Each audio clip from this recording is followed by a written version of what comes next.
Broadcast live.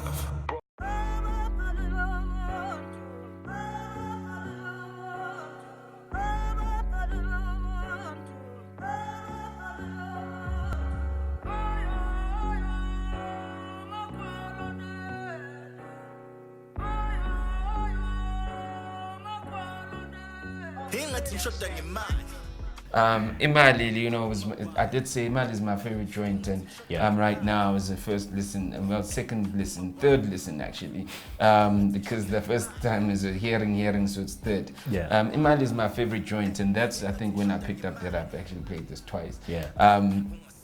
Imali, was it a? I'm a bit confused because you writing, and it reminded me of Lupe Fiasco's. One of my favorite songs from him, He Say, She Say. Dope. Yeah, from two different spectrums, right? Is that story true, firstly? Yes, it is. Okay, so tell me about that story. Tell me, it reminded me of the He Say, She Say. Check out Lupe Fiasco and you'll know what I'm talking about. So what this is... And you did it well. Thank you. Yeah. Appreciate it. So this is me still at DK. Growing up at DK, there's a boy of mine named Tato. Both of us are just like, yo, man, apparently, because when we live in my phase, I'm phase 3, so Sabo Cheese Boy, I guess that's how they know us here, right? I'm a zone, apparently, yo, Mvana, in my zone, Mvana, these guys are actually making money. Mind you, we're kids, man. This shouldn't mean anything to us, the kids are making money. So it's like, yo, Mvana, this guy, like he's selling like all these things. It's like stolen bike parts. It's like this guy just like moves things, and he has like basically like a street team that does everything. So out of stupid kid excitement, I'm like, yo, Mvana, hook this thing up, Mvana, and as soon as we end up in this place.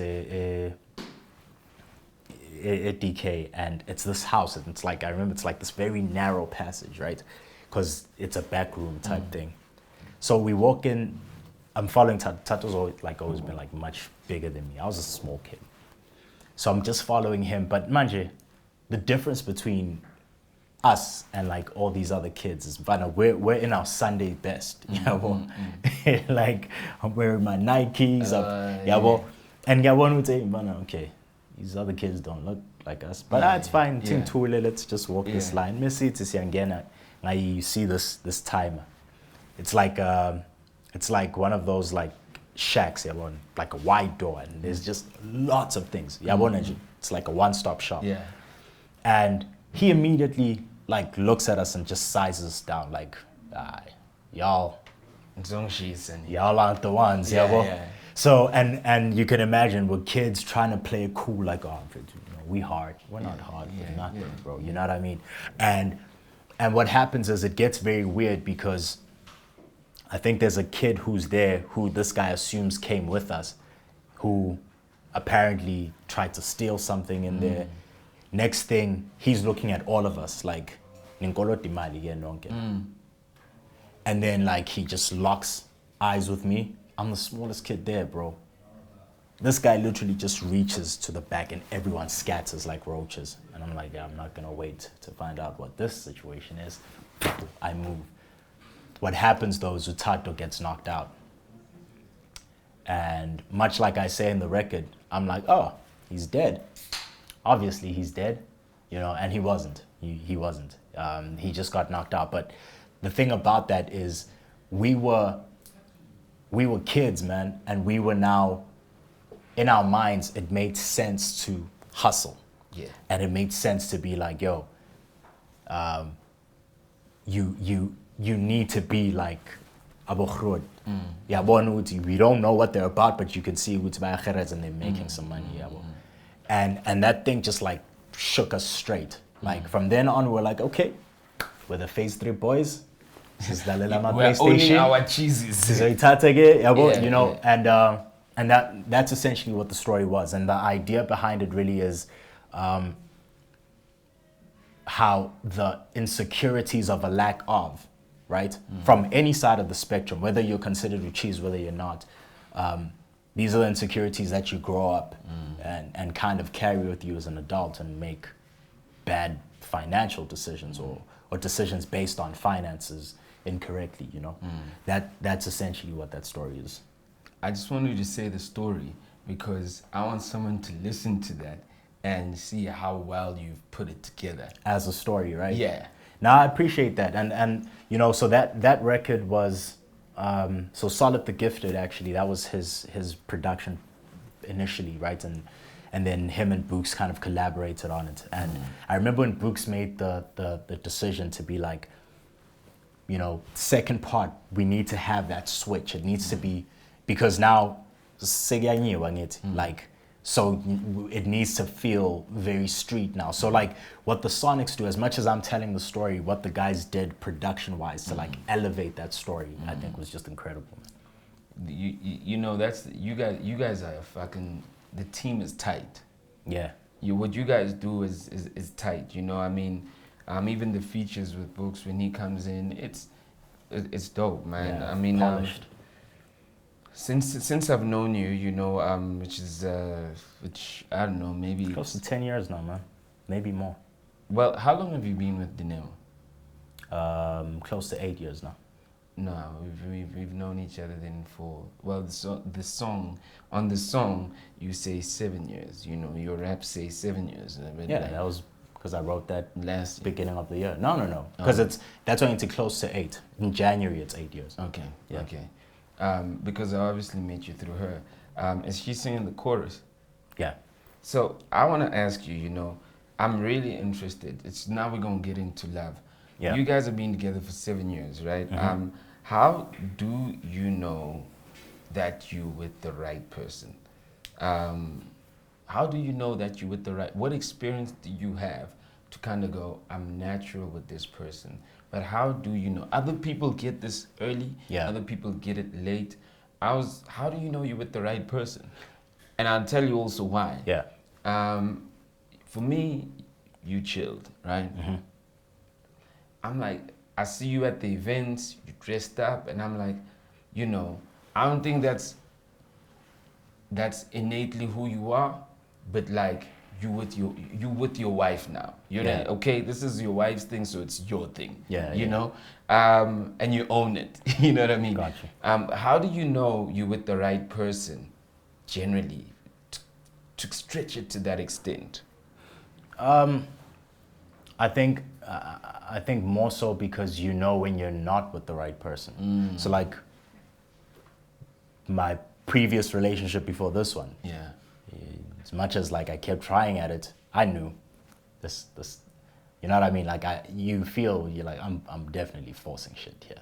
Yeah. You know what I mean? And it wasn't that this time around, and it was quite effortless. But we also kind of very early just kind of set very similar parameters. We're like, okay, look, I don't have time for games. You know, these are all my ambitions. This is absolutely what I'm chasing. So it would need to be, all energies would need to be reciprocated for any of this to work. And I think that's what it was. For us, I think timing played a big role, you know. Look, it's a very tough thing to answer, because I don't know if the same thing that applies to me would apply to the next man and his relationship. But for me, it was just that, where like our intentions were pretty clear. We'd revisit those intentions quite often, you know. And for me, much like, and especially at the time, you know, when we started dating, you know, Dineo would go to all these like different events and red carpets and stuff. And outside of that, my constantly being in studio and working, she was in there as well. By virtue of that, I need to support what her career and stuff kind of entails as well, you know. So it was always just a balance of, you know, for what your career path is, these aspects of things are very important. I have to be there in the same way that I'm gonna need you to be here, you know. And yeah, I think that's what it was, man. Do you think that, like, do you think we choose who we with? This is a question I always ask myself. Do you think we are able to choose our partners, or do you think our partners it's already written that, like, this is who? Yeah, honestly, I think it's with what my experience has been, it definitely feels like it was like a pre-decision, and it wasn't mine. You know,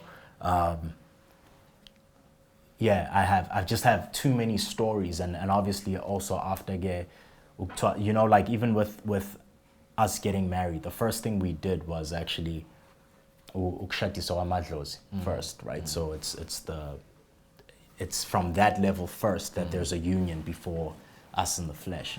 And it's just stuff like that where within from that level there was already a synergy, and like the families were already very good, you know, and already working with each other, where it's just like that seems too predestined for me to just be like, yeah, wenzeka boy, it's all you. Yeah, I definitely wouldn't say it's all me. There's one other thing that I've since realized.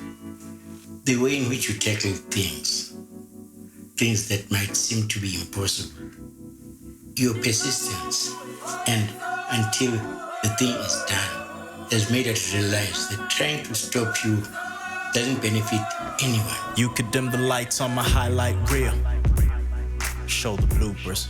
Rather, let's allow you to express yourself, irrespective of what the odds might seem to be. Dim the lights on my highlight reel, show the bloopers.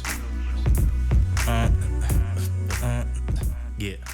Right now, right? I mean, how do the skits of the skit from highlight reel and bloopers connect? You know, your mother talks about finding spirituality, and I'm not sure who's speaking on the other. Is that your pops? Yep. Yeah, and your pops closes by saying, "What you don't know, you'll see." You know, I promise you'll see. Yeah. How are you? Because you know it's almost like bloopers, and you say something like remove the. You can dim the lights on my highlight reel, show the bloopers. Yeah. Whereas with highlight reel, it's put up the floodlights for my highlight reel, hide the bloopers. Those are the two different angles of it. But basically, what it is, right, is the one is from a place of celebration. Hence a highlight reel, you know, just show all my highlights, how dope we've done, look at where we are, kind of a thing. But that just speaks to the celebration of the third project and, you know, being able to get here. Excuse me. And then the show the bloopers aspect is more from, actually it's very important to kind of highlight how we get here.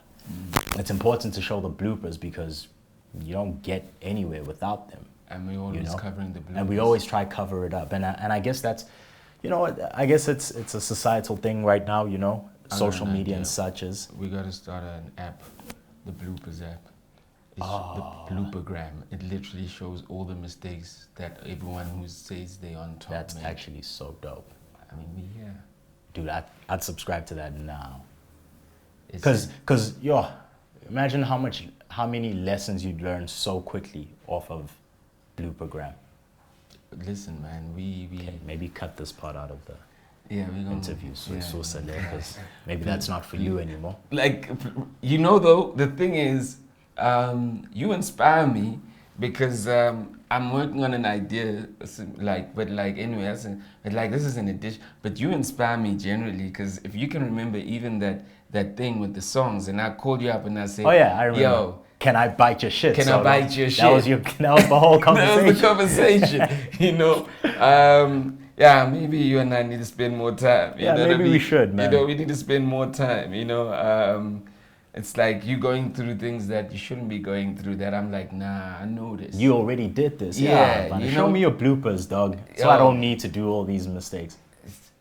The thing is that the bloopers have to be relative, right? They do. And I always go, the people who need to hear you will hear you because they need it. Don't try to tell everybody. Everybody, that's true. You know what I mean? My thing is now, obviously you've been like Spice throwing it in here, it's on the song. What got you to a point where, when did you get your calling to go, you gotta go twice? This was actually very early in my life. like I was a kid when the first time I heard Uti actually you're gifted and all of that, because I'm the youngest in the family. So like I said, because my parents are spiritual, it was something that they would interrogate now and again, but without knowing everything and understanding everything, it meant everything happened in bits and pieces.